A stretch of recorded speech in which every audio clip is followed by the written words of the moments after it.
Hey guys, this is Muskan Valvani, your educator, trainer, speaker, blogger, and owning EduCreate, where talent meets excellence. So today EduCreate presents 15th talk show on the topic Purpose of My Life. For this, we have invited our special and honorable guest, that is Dr. Janak Palta Megaligan ma'am. She is an Indian Padma Shri recipient, social worker, and the founder and director of Jimmy Megaligan Center for Sustainable Development. And she is also a former founder director of Barley Development Institute of Rural Women. Now, about her qualifications.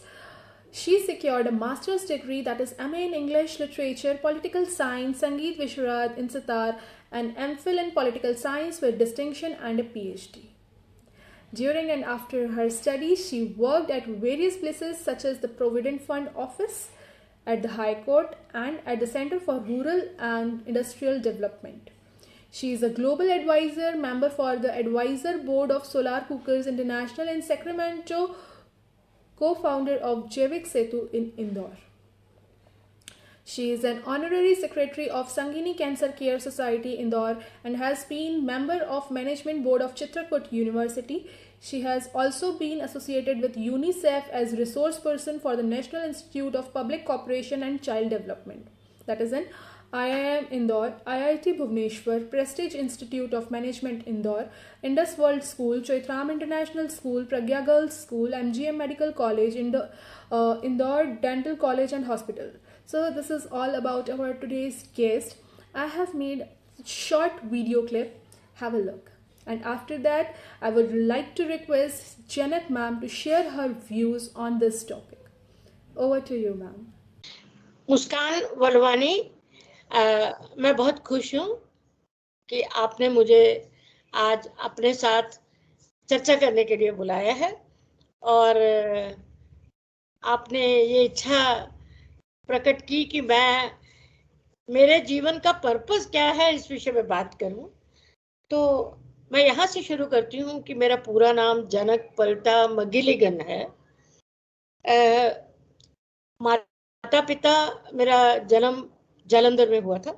माता पिता ने मेरा नाम जनक दुलारी रखा था और जैसे ही मैं बड़ी हुई मुझे पता चला कि पल्टा जो है गुरु नानक देव जी की बहन जहाँ ब्याही थी, बीबी नानकी जी, उस परिवार से हैं। तो मुझे बहुत गर्व हुआ और मैंने अपने नाम के साथ जनक दुलारी पल्टा लिखना शुरू कर दिया।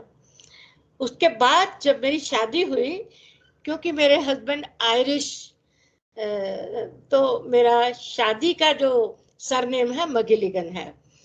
तो फिर मुझे, क्योंकि नाम काफ़ी लंबा हो गया था, तो मैंने जनक पल्टा मगिलिगन मेरा ऑफिशियल नाम। मैं चंडीगढ़ में बड़ी हुई और पर्पस ऑफ लाइफ एक घटना के साथ जुड़ा है। 15 साल की थी मैं, स्कूल पास किया मैंने, हाई स्कूल 1963 में। वो आखिरी साल था जब हाई स्कूल सिस्टम खत्म हुआ था और मैं बिल्कुल नॉर्मल एक गवर्नमेंट स्कूल की स्टूडेंट थी और मुझे पढ़ना बहुत अच्छा लगता था। लेकिन अचानक जब छुट्टियां हुई, आगे दाखिल होना था कॉलेज में, तो सडनली मैं एक दिन बेहोश हो गई। पता चला कि मुझे ओपन हार्ट सर्जरी चाहिए।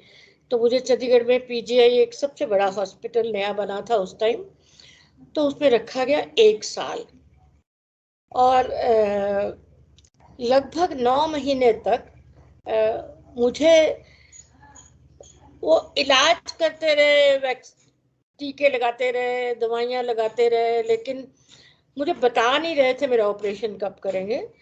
तो पता चला कि वहाँ अभी तक किसी को ये नहीं पता था कि 14 घंटे की ओपन हार्ट सर्जरी के लिए एनेस्थीसिया कैसे देना है। तो ये बात मुझे भी नहीं पता थी। मैं रोज डॉक्टर को पूछती थी मेरी सर्जरी कब करेंगे, मैं कब घर जाऊंगी, तो बोलते थे करेंगे करेंगे। तो एक दिन हमारे कोई पड़ोसी थे चंडीगढ़ में, उनकी भांजी यूनियन हेल्थ मिनिस्टर थी। वो उसके पास गए, उन्होंने कहा हमारी बच्ची एक हॉस्पिटल में है, उसका फ्यूचर है आगे, और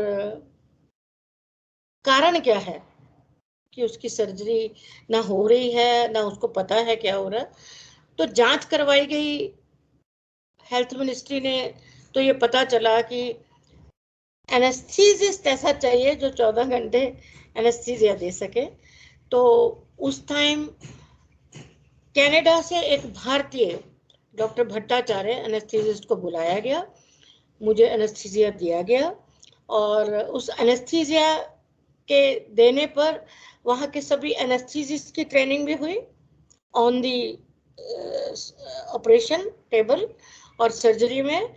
और जब मुझे होश नहीं आया था, लेकिन शायद मैं रिकवर कर रही थी, तो एक डॉक्टर थे जिन्होंने, डॉक्टर गुजराल, जिन्होंने मेरे हाथ पे ऐसा हाथ टिका के बोला, जनक आंखें खोलो, देखो तुम्हारा ऑपरेशन हो गया है, you have made the history.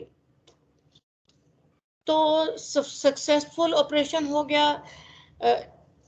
आंखें मैंने खोलने से पहले ईश्वर से कह दिया कि आपने मुझे नई जिंदगी दी है, मैं आपको इसका थैंक यू करने में लगाऊंगी। उस दिन के बाद आज तक मैं जो भी कर रही हूँ वो मेरे जीवन का यही पर्पस है कि ईश्वर का धन्यवाद करूं, क्योंकि उसने मुझे बार बार जन्म दिया है, बार बार जीवन दिया है। मेरे 73 साल के जीवन में मुझे 4 बार एक जीवन वो मिला, फिर दूसरा मिला, मुझे कैंसर हुआ, उसके बाद एक एक्सीडेंट जिसमें मेरे हस्बैंड हो गए, चले गए, फिर ये कोविड में भी बीमार हुई। तो मुझे हर बार ये लगता है, लेकिन ये मुझे पता नहीं था कि मैं ईश्वर का धन्यवाद करूंगी कैसे। तो ये रिसर्च मेरी लंबी चली, मैंने भारत के लगभग सभी तीर्थ किए। मेरे माता पिता बहुत अच्छे थे, जो मैं कहना चाहती थी, करना चाहती थी, उसको बहुत शाबाश देते थे, करने देते थे, अकेले जाने देते थे। तो मैं सारे चारों धाम किए, हेमकुंड साहब गई, गोल्डन टेम्पल गई, सारी देवियों के यहाँ गई, चर्चेज में गई, मस्जिद में गई, ब्रह्म कुमारी सारे मिशन में गई, राधा स्वामी मिशन में, सब काफी जहां जहां रिलेटिव्स मुझे पता था। हरिद्वार बहुत फ्रीक्वेंटली जाती थी मैं। लेकिन मुझे कुछ चीजें क्लियर थी कि मैं अपने जीवन का धन्यवाद कैसे करूंगी, लेकिन क्या नहीं करना चाहती मैं। उसमें एक बात यह थी कि मैं किसी जाति वर्ग विशेष के साथ काम नहीं करना चाहती थी, मैं केवल इंसान के लिए काम करना चाहती थी। दूसरा ये था कि मुझे पॉलिटिक्स या देश के बाहर जाके कहीं कुछ करना है, उसकी भी क्लियर था नहीं करना। जहां पर किसी महंत या बड़े आश्रम में उनके अंडर रह के, जहां एक चलता है पूरा ना आश्रम वगैरह, तो साध्वी नन या ऐसा भी कुछ नहीं बनना चाहती थी मैं कि लोग मेरे पांव पड़े या मत्था टेके मुझे, ऐसा नहीं। I wanted to be a normal human being. तो वो चलता रहा। 16 साल की मेरी यात्रा के बाद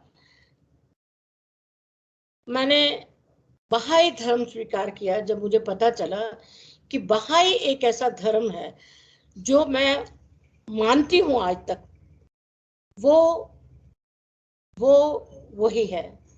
मैंने बहाई धर्म स्वीकार किया। करने के बाद मैं काफी नौकरियां करती रही, पढ़ाई करती रही अपनी। शायद आपको हैरानी होगी जानकर, किसी कॉलेज या यूनिवर्सिटी पढ़ने नहीं गई आज तक मैं। स्कूल के बाद मैं कभी पढ़ने नहीं गई। मैं बहुत सारे कॉलेजेस में, यूनिवर्सिटीज में पूरे वर्ल्ड की पढ़ाने गई हूँ, पर पढ़ने नहीं गई। मैं अपना काम करती थी, सेवा के काम करती थी, प्राइवेट काम करती थी, और प्राइवेटली एग्जाम देती थी, मैं पास हो जाती थी। मेरी जिंदगी में कभी टॉपर होने की कोई या कुछ ऐसा नहीं था कि मेरा ये हो जाए, बस हर बात में यही लगता था कि मैं कैसे। तो मैंने कुछ ब्लाइंड के साथ काम किया पहले,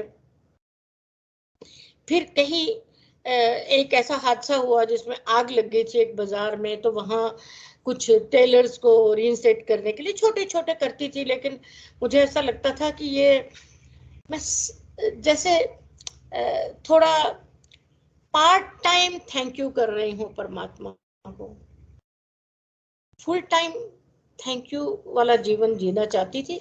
शादी नहीं करने वाली थी, मेरे चारों बहन भाइयों की शादियां कर दी, 8 बच्चे हो गए थे, और उससे पहले मैं बहाई धर्म का ही स्थापित एक संस्थान, जो बरली ग्रामीण महिला विकास संस्थान, उसकी स्थापना करने के लिए मुझे बुलाया गया था। और मैं बहुत खुश हूँ कि मेरे जीवन में वो अवसर मुझे मिला। और मध्य प्रदेश, इंदौर मेरी माँ देवी अहिल्या की नगरी, मेरी कर्म भूमि बना। उसके बाद भारत के हर गांव में, मध्य प्रदेश के हर गांव में मेरे को सेवा का अवसर मिला। और मैंने उस संस्थान में ऐसी लड़कियां जो स्कूल नहीं गई थी, 15 साल से बड़ी उम्र की लड़कियां, उनको वहाँ ट्रेनिंग देना। वो ट्रेनिंग हम लोगों ने, मैंने गांव में रह के समझा उसको। पहले वहां पर एक गिनी वर्म्स इन्फेक्शन होती थी लोगों को कंटामिनेटेड पानी से। जैसे अभी ये वायरस है, ऐसा पानी के अंदर एक साइक्लोप था जिससे जिसको निकलता था वो करीब 1 मीटर लंबा, घुटने से या पैर के गिट्टे में से निकलता था। और वो निकलता था तो लोग बावड़ी, जो तालाब स्टेप वेल होता है, उसमें बैठते थे और पानी की ठंडक से वो बाहर निकलता था तो उसको राहत मिलती थी। तो मैंने 302 गांव में पहले झाबुआ जिले में ये काम किया एज ए वॉलंटियर। तो उन दिनों में मैंने समझा लोगों के साथ, मैंने समझा कि ये कैसे ठीक हो सकता है। कोई दवाई और ये ऐसा कोई, मैं डॉक्टर या ऐसा कुछ नहीं था, लेकिन लोगों को एजुकेट करना, पानी साफ कैसे पीना है, वहां नहीं बैठना है, सरकार हैंडपंप लगा रही है तो उसको पानी वहां से पीना है। तो लोगों को समझ आई। 302 गांव से नारो मुक्त हुआ झाबुआ जिला। तो दौरान मेरे को लोग विश्वास करने लगे, अपनी बेटियों को भेजने लगे। तो ये बहुत लंबी यात्रा है, लेकिन शॉर्ट में एक ऐसा कैंपस बनाया जहां पर लेकिन उसके पीछे ये बैकग्राउंड थी कि जब मैंने गिनी वर्म इरेडिकेशन के लिए काम किया तो ये एनवायरमेंटल इशू था, और इरेडिकेशन करने से मुझे बुलाया गया रियो डी जनीरो अर्थ समिट में 1992 में। अवार्ड दिया गया मेरे इस संस्था को, global 500 roll of honour UNEP ने। वहां जाके सुना पूरी दुनिया में एनवायरनमेंट की प्रॉब्लम, अभी बोले ना क्लाइमेट चेंज, ग्लोबल वार्मिंग। तो 92 में जब मैंने सुना तो ये सस्टेनेबल डेवलपमेंट, एनवायरनमेंट, बहुत खराब हालत है, पूरे वर्ल्ड के लोग थे वहां। मैं 2 सप्ताह थी वहां पर। तो मैं, जिसने डेफिनेशन की थी सस्टेनेबल डेवलपमेंट की, उसने ये कहा कि, लिखा हुआ था कि हमारे पास जो संसाधन हैं उनका ऐसा उपयोग करें कि आने वाली पीढ़ियों के लिए बचे रहें प्राकृतिक संसाधन। मैंने ये पूछना शुरू किया, अभी जितना पानी चाहिए है नहीं है, नहीं है। एयर एयर क्लीन है नहीं है, नदियां क्लीन है, पानी साफ है नहीं है, धरती नेचुरल है, हमें शुद्ध धरती है हमारी।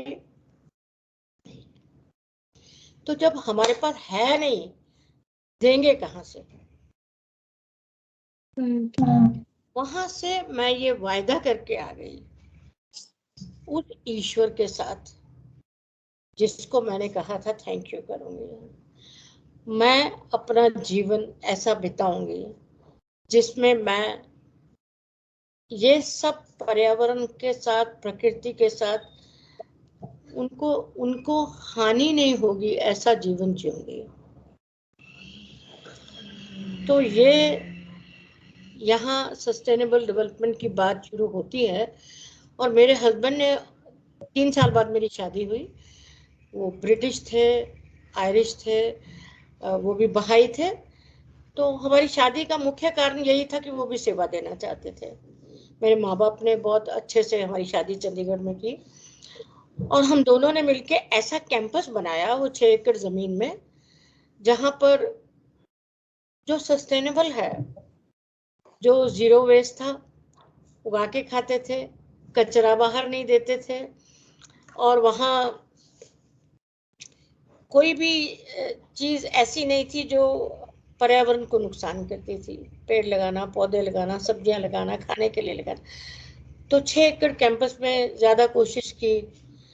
और फिर जो ट्रेनिंग देते थे लड़कियों को, वो एक ऐसा कैंपस जिसमें वो लड़कियां 2 घंटे काम करेंगी, लिटरेसी सीखेंगी, हेल्थ एजुकेशन। स्कूल नहीं गई थी। अब जब तक लिटरेसी नहीं आती तो कुछ नहीं सीख सकती।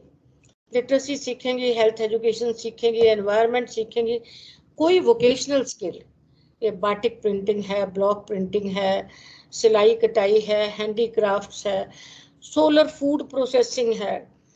तो उस जमाने में मेरे हस्बैंड ने सेंट्रल इंडिया का पहला सोलर किचन बनाया, जो डायरेक्ट डिश से खाना बनता है बिना बैटरीज के। तो 100 लोगों का करीब खाना वहां बनता था। तो उनको देख के लड़कियों ने बोला हमारे गांव में भी, मुझे लोग दीदी बोलती थी, लड़कियां उनको जीजा जी बोलती थी। जीजा जी हमारे गांव में कुकर कहाँ से मिलेगा। अब 6 महीने रहती लड़कियां national institute of open school का एग्जाम 85% लड़कियां पास करती जो निरक्षर आती थी। इट्स ए बहाई इंस्पायर्ड प्रोग्राम। लेकिन वो हर लड़की का उद्देश्य यह था कि वापस अपने गांव जाए और वो इंडिपेंडेंटली स्थापित हो जाए। और वो होना शुरू हो गए। तो 500 गांव की 6000 लड़कियां अपने अपने गांव में जाके वो सब करने लगी जो मुझे लगता था कि मुझे करना है और मैं कर रही हूँ। तो बाकी कोई आशा वर्कर बन गई, कोई आंगनवाड़ी वर्कर बन गई, कोई आगे चल के पढ़ाई करने लगी, कोई टीचर बन गई, कोई नर्स बन गई, किसी ने दुकान खोल ली, किसी ने सोलर की चाय की दुकान खोल ली, कोई नमकीन मठियाँ बना के बेच रही है। तो सोलर कुकर, अब ये देखना था कि वहां तो जंगल कट चुके थे और महिलाओं को धुएं में ही खाना बनाना पड़ता था, बहुत दूर जाती थी। तो ऐसा एक बड़ा प्रोजेक्ट, लंबा उसमें नहीं जाऊंगी, लेकिन हमने उनको सोलर कुकर देने की, सब्सिडी पे लोग देंगे, कुछ पैसे वो देंगे करके दिलवाए। तो लगभग 500 कुकर उस जमाने में गांव में लड़कियां लेके गई 2000 के करीब, 2000 के करीब। तो 2010 में गुजराती साइंस कॉलेज के 2 स्टूडेंट आदिवासी, वो अपना इंटर्नशिप के लिए उनको फील्ड वर्क करना था, स्टडी करके लाओ कुकरों का क्या हुआ। हमने सोचा कि कुकर से क्लीन टेक्नोलॉजी है, धुआं उनके अंदर नहीं जाएगा, गैस या सब कोई फैसिलिटी उस जमाने में कुछ अभी भी नहीं है ज्यादा, तो जंगल बच जाएंगे, पेड़ बच जाएंगे। लेकिन ये बातें तो बहुत थी, लेकिन पीछे रह गई। महिलाओं ने बताया हमारी इज्जत बच गई, क्योंकि सबसे ज्यादा बलात्कार तब होते हैं जब हम जंगल में लकड़ी लेने 3-3 दिन लग जाते हैं।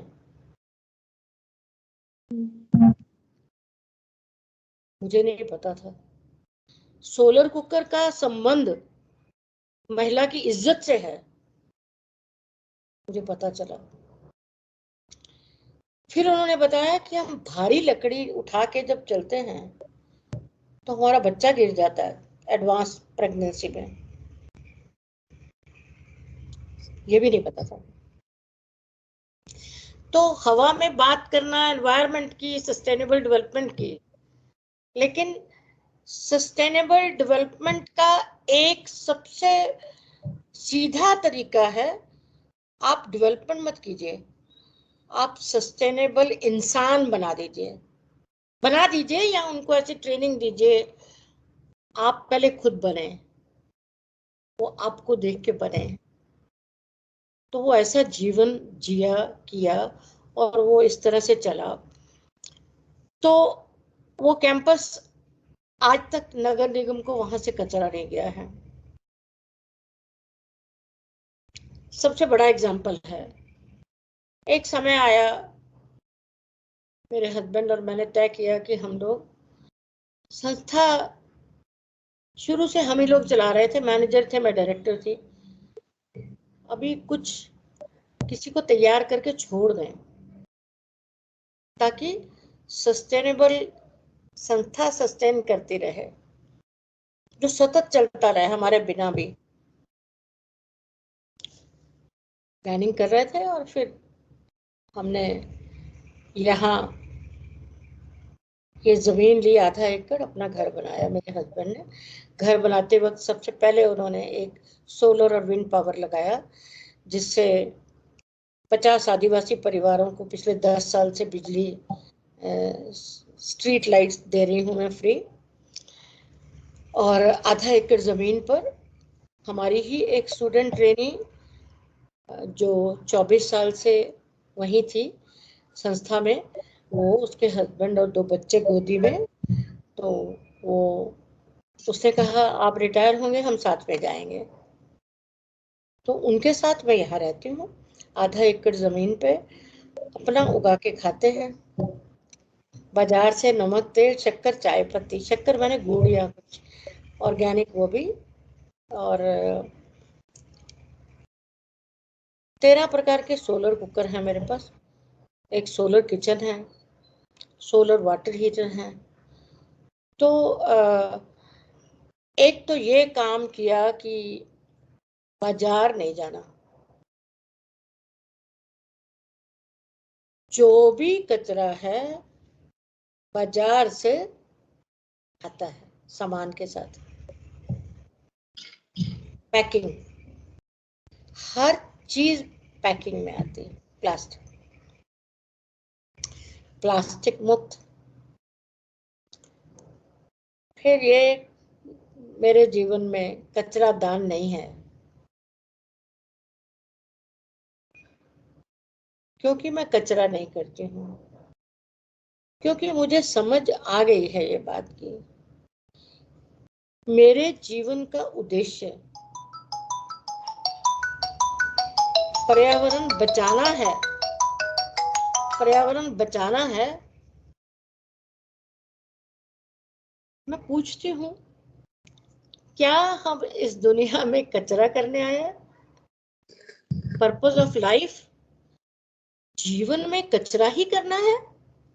ये कचरा, वो कचरा, उस चीज का कचरा, उस बर्थडे का कचरा, शादी का कचरा, जन्मदिन का कचरा, सेलिब्रेशन का कचरा, धार्मिक आयोजन का कचरा, अभी जो मर जाए उसके बाद भी कचरा, कुछ भी कर रहे हैं।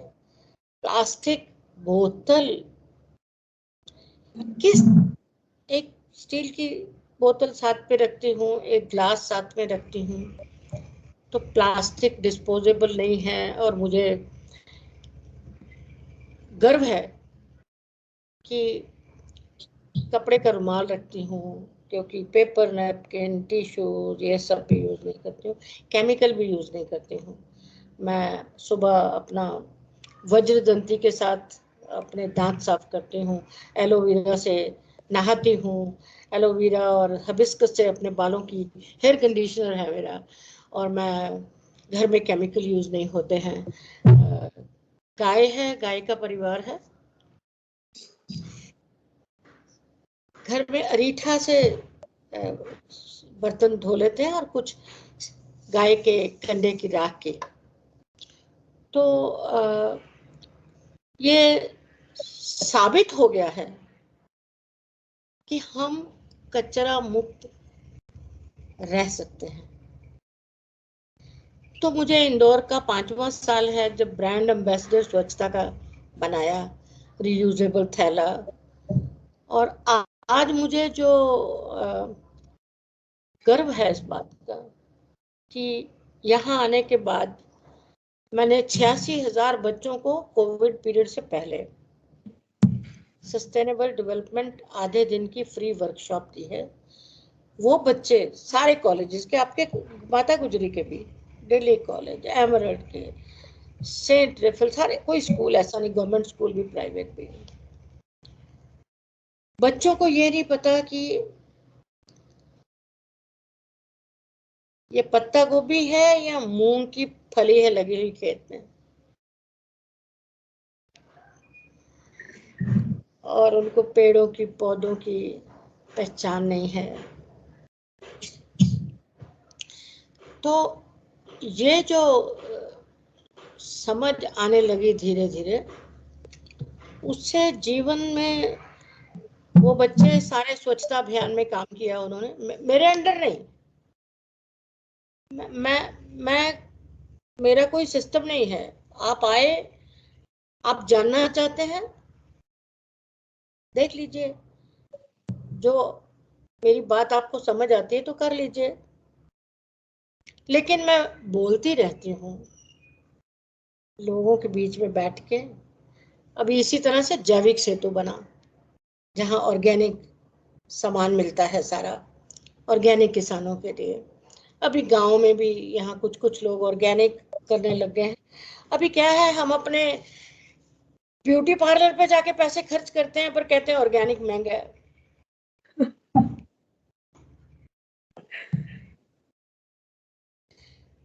तब हमें लहंगा भी महंगा नहीं लगता,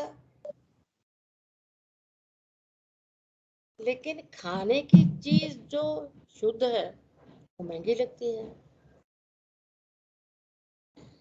तो जीवन में हम इंसान ईश्वर में 2 शक्तियां स्पेशल दी हैं।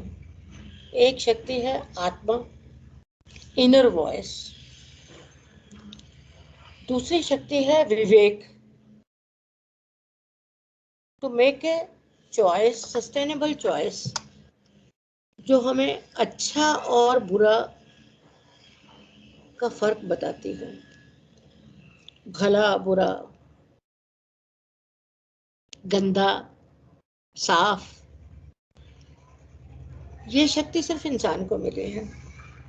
इंसान को ईश्वर ने दुनिया में इसलिए भेजा है, हमारा पर्पस है ईश्वर को जानना। बहाई धर्म में ये लिखा गया है, हमें ईश्वर ने उसको जानने, उसकी आराधना करने हेतु उत्पन्न किया है। हम एक शुद्ध, दयालु और प्रकाशमय हृदय धारण करें, ताकि अनंत, पुरातन अनंत श्रेष्ठता का साम्राज्य तेरा हो। वही पुराना बहाई धर्म एक कंटिन्यूएशन है, वो सारे धर्मों को मानता है। आपको पता नहीं लोटस टेम्पल आपने कभी देखा है कि नहीं, दिल्ली में? देखिएगा, नहीं तो पढ़िएगा उसके बारे में। तो सस्टेनेबल चॉइसेस करनी होंगी जीवन में। जो सस्टेनेबल चॉइसेस की 2 लाइनें मैंने रीडिफाइन किया है उस परिभाषा को जो ब्रंडन कमीशन ने दी थी, कि अगर हम संसाधनों का यूज ऐसा करें जिससे आने वाली पीढ़ियों को मिले रहे। मैंने इसको रीडिफाइन किया है। विश्व का कल्याण होगा नहीं, विश्व का कल्याण करना होगा by thinking globally and acting locally.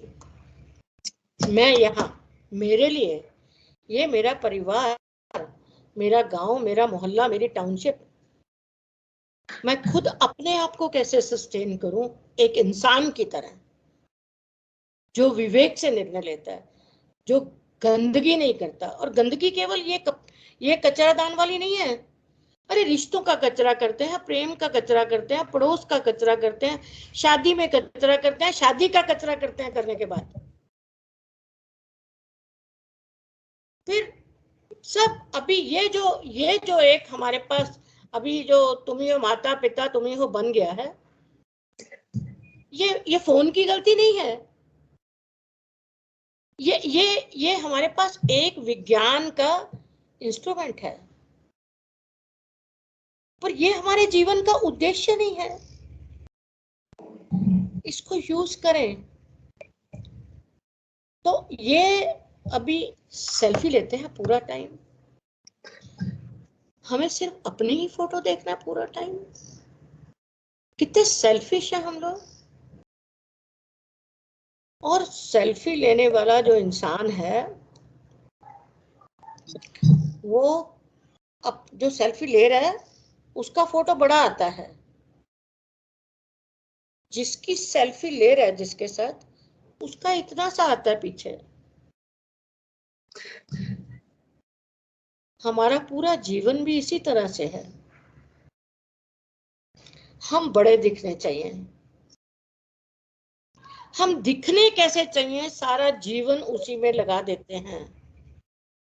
हम होने कैसे चाहिए, हमारे सभी धर्म ग्रंथों में क्या लिखा है,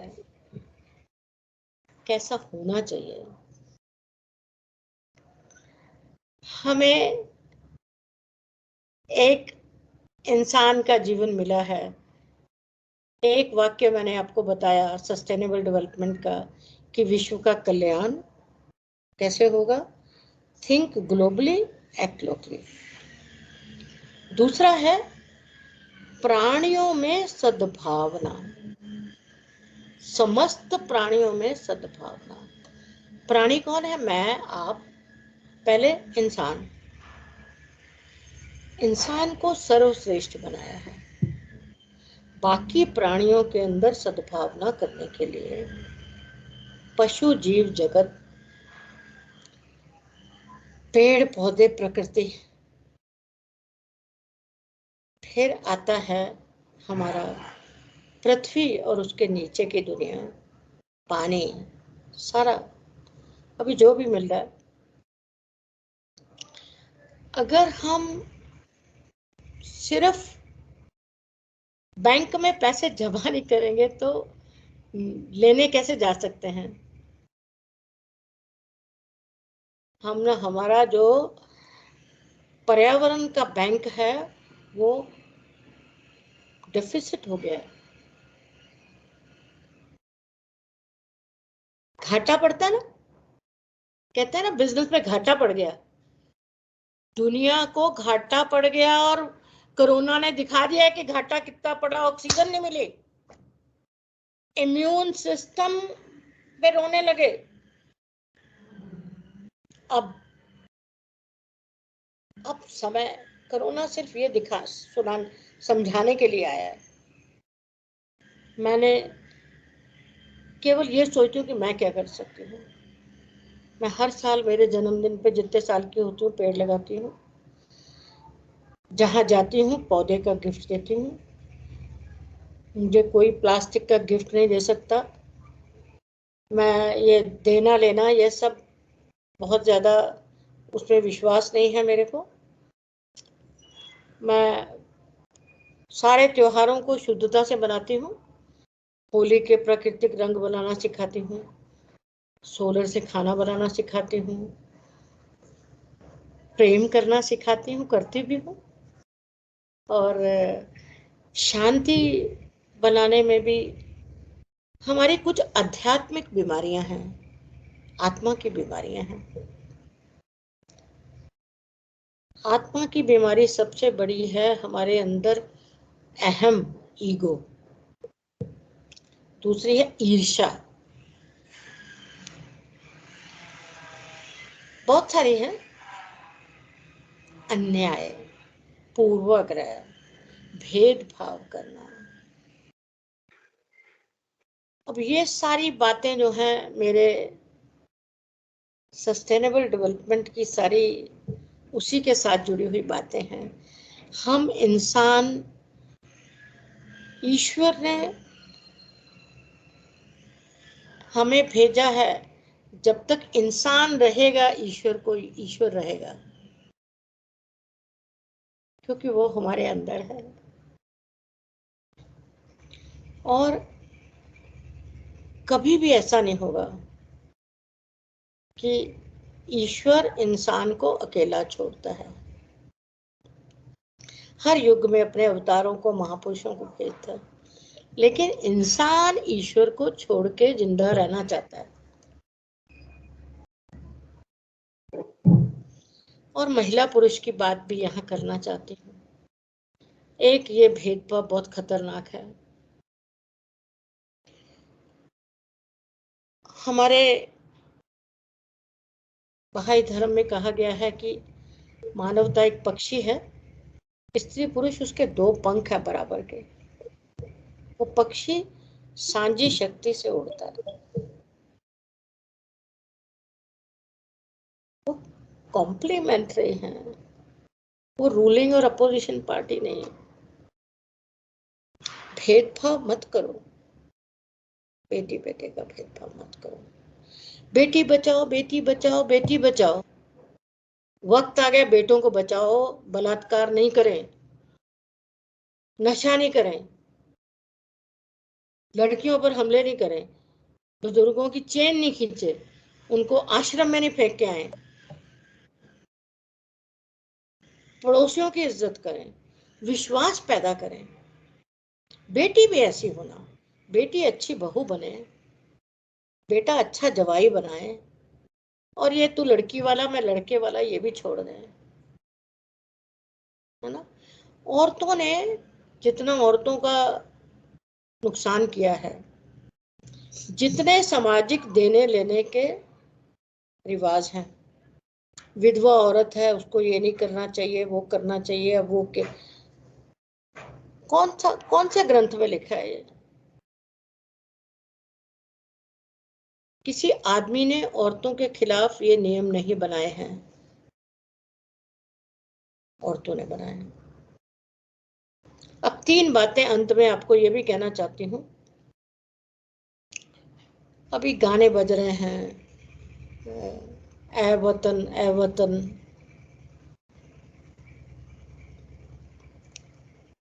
दिल भी देंगे जान भी देंगे, है ना, ए वतन। ना तो दिल देते हैं वतन को, सबको अमेरिका जाना है, सबको फॉरेन जाना है। आज तक कोई माँ बाप ऐसे नहीं सुना जिसने कहा मेरे बेटे को मैं बाहर बेटी को नहीं भेजूंगी, भारत माँ की सेवा करेगा, माँ बाप की सेवा करेगा। वतन कौन सा? बुजुर्गों की क्या हालत हो रही। दूसरी बात, रोज झूठ बोलते हैं, तन मन धन सब कुछ तेरा, तेरा तेरे अर्पण क्या लागे मेरा। न तन देते हैं, न मन देते हैं, न धन देते हैं, झूठ बोलते हैं, फिर कहते हैं सब कुछ तेरा। बोलते हैं विषय विकार मिटाओ पाप हरो देवा। विषय विकार भी ईश्वर हटाए, हमें नहीं हटाने अपने। अपनी विकार, अपने जीवन की जो गलत आते हैं उसको खुद ही हटाएंगे तो हटेगी ना, अपने आप कैसे हटेगी वो खराब आदत। तो लास्ट में ये भी कहते हैं श्रद्धा भक्ति बढ़ाओ, श्रद्धा प्रेम बढ़ाओ। खुद कोशिश नहीं करेंगे प्रेम बढ़ाने की, भक्ति बढ़ाने की, तो मुझे लगता है कि ये मुस्कान, मुझे लगता है कि मुस्कुराहट दुनिया में लाने के लिए आप बहुत अच्छा मुस्कुराती हैं, लेकिन ये दुनिया मुस्कुराती रहे, ये सस्टेनेबल, मुस्कान सस्टेनेबल बन जाए। Thank you. Thank you so much, ma'am. As ma'am, I'm having 2-3 questions today. Like आपने sustainable development, development and solar के बारे में कुछ बताया है। So मैं directly 14 questions है, मैं आपसे पूछना चाहती हूँ। आवाज डिस्टर्ब हो रही है आपकी, Okay. ब्रेक हो रही है। Am I audible now? Yes. Okay. So ma'am, as a sustainable development and market development के बारे में काफी कुछ बताया है आपने। And solar cooking के बारे में भी बताया है आपने, so मैं 2-3 questions आपके सामने रखना चाहूंगी। So first question, like as you told us the purpose of your life. In today's scenario, till some are like they don't have any purpose in their lives.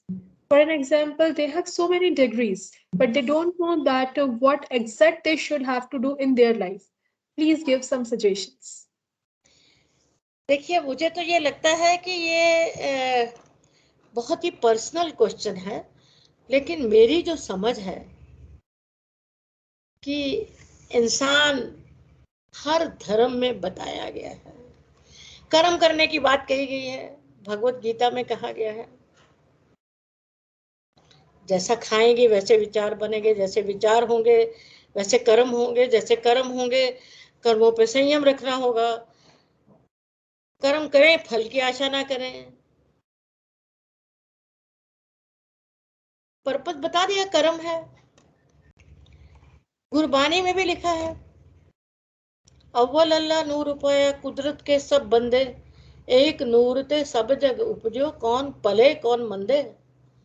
फिर ये पले मंदे और ये सब जब भेदभाव क्यों कर रहे थे?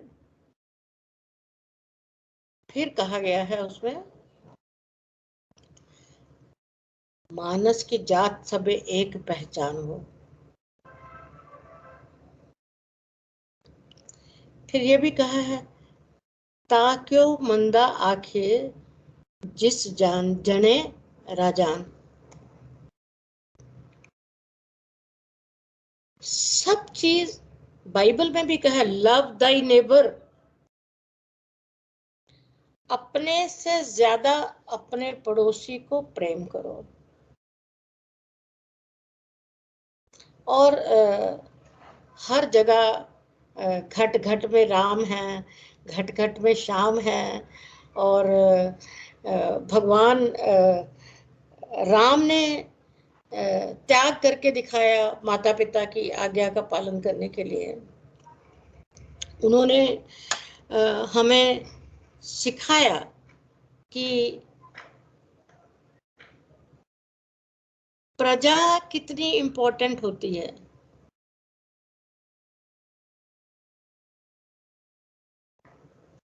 तो माता पिता, प्रजा, और रामायण की भी सबसे बड़ी यही है कि कैसा जीवन हमारा होना चाहिए। कुरान में भी सेम लिखा है। हर धर्म ग्रंथ में हमने कहा वासुधैव कुटुंबकम, पूरा विश्व, पूरी वसुधा परिवार है। तो हमारा जीवन का पर्पस क्या है? परिवार की तरह रहना।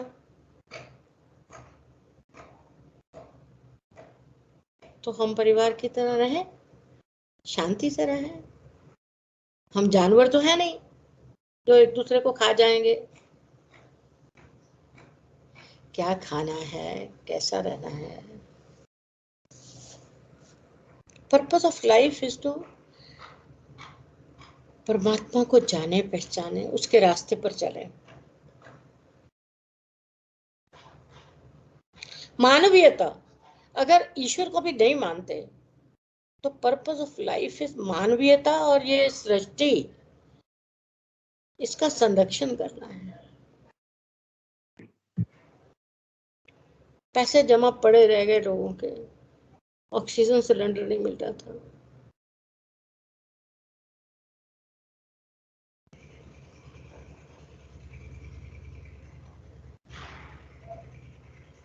हमारे सामने हुआ ना।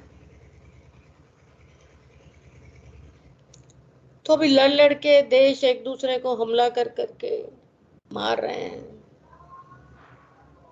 जाति के नाम पे दंगे कर रहे हैं, धर्म के नाम पे। सबसे ज्यादा मैं ये बात कहना चाहती हूँ कि सोशल मीडिया को सोशल बनाए, एंटी सोशल नहीं।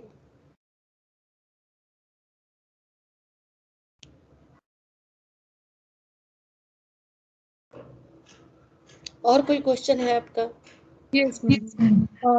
One more question. How to know who we really are? हाँ, हम अपने आप को कैसे पहचाने कि हम एग्जैक्ट क्या है? नहीं वो तो अपने आप को तो खुद ही अंदर झांकना होगा ना। जो आत्मा है ना, सिर्फ आत्मा ही है जो हमारा पहचान करने का शीशा है। अंतर मन, अंतर मन कुछ समय जरूर जब हम सोचते हैं कि जीवन फिर नहीं मिलेगा, this is the only life I have, तो मुझे लगता है कि आत्मा की आवाज सुनना ही अपने आप को हर हर स्टेप पर हम क्या बोल रहे हैं, क्या कर रहे हैं, हमारे शब्दों और कथनी और करनी में फर्क नहीं है। ये पैरामीटर है हमारे जीवन का कि हम क्या है। और हमारे पास ये चॉइस नहीं है कि मरेंगे कैसे, एक चॉइस है जीना कैसे।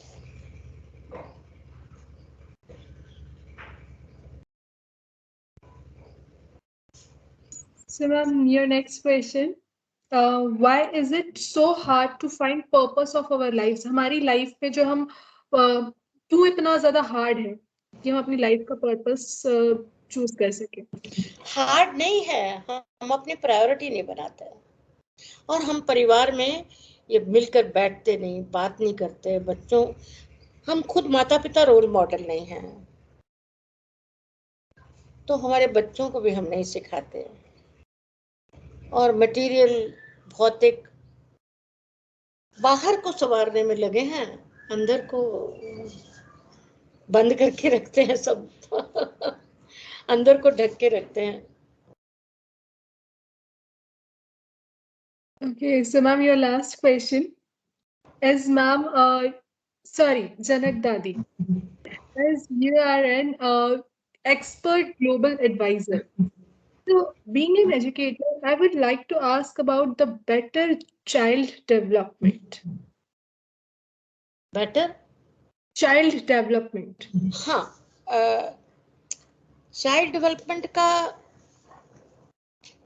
सिंपल ये है कि बच्चे स्मार्ट एंड गुड बने, खाली स्मार्ट नहीं। और दूसरी बात यह है कि बच्चे जो हमारे जमाने में हम लोगों को ये नहीं पता था कि माँ बाप को नो कैसे कहना है। अब माँ बाप को ये नहीं पता कि बच्चों को कैसे सिखाएं कि वो यस नहीं कहते।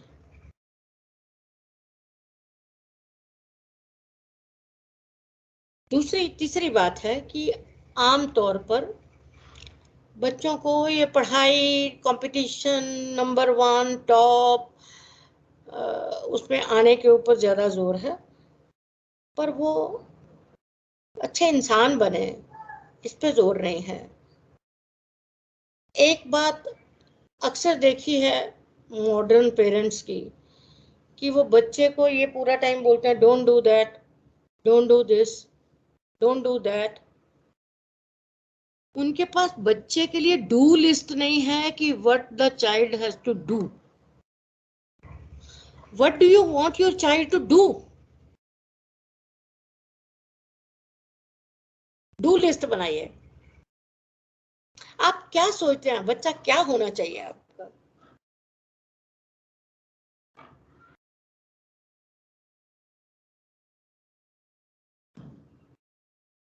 माता गुजरी बने,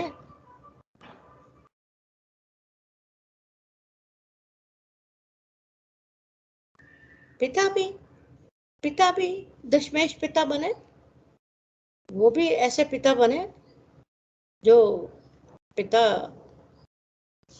जीवन सारा बच्चों को अच्छा बनाने में लगा देते हैं, सब त्याग देते हैं। तो सेवा, प्रेम, त्याग ये एक संस्कार है।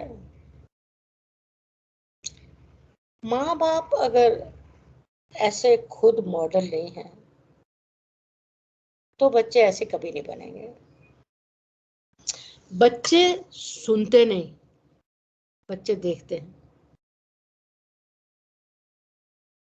Literally, ma'am, I don't have words.